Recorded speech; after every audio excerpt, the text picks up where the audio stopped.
Anggota DPR RI menyoroti hutang luar negeri Indonesia yang semakin bertambah. Hal ini dikhawatirkan dapat mengganggu keuangan negara, jumlah pembayaran pokok, dan bunga hutang hampir 2 kali lipat anggaran pembangunan. Menanggapi hal ini, anggota Komisi 11 DPR RI Amir Uskara mengungkapkan pemerintah harus mengambil langkah strategis agar negara bisa mengatasi kekurangan anggaran untuk membiayai seluruh biaya operasional pemerintahan dari pusat hingga daerah. Menurut Amir, sebaiknya pemerintah baik daerah maupun pusat mengoptimalisasi penerimaan negara yang bersumber dari pajak, dari BUMN, dan dari sumber-sumber pendapatan yang ada di dalam negeri. Karena hanya dengan demikian, keuangan negara bisa kembali membaik. Yang memang bertambah terus, bahkan tahun ini rencana pemerintah akan menarik utang baik melalui SUN maupun utang komersial itu sekitar 555 triliun.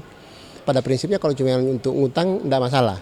Sepanjang memang utang itu dipakai untuk hal-hal yang produktif sehingga tidak seperti saat ini di mana tiap tahun semakin membengkak utang-utang kita sementara kemampuan bayar kita juga semakin kewajiban bayar kita semakin besar. Untuk SUN saja kita bayar hampir 200 triliun lebih. Sementara anggota Badan Anggaran DPR RI Andi Pasludin mengatakan sebaiknya pemerintah menghentikan utang kepada pihak asing jika hanya merugikan negara. Apalagi hutang tersebut bukan untuk membiayai pembiayaan yang produktif. Hutang sebenarnya bagi kita ini kan beban ya, beban bagi bangsa, beban bagi negara karena ini hutang kita sudah melebihi angka 3.000 triliun ya, sudah melebihi angka APBN kita gitu.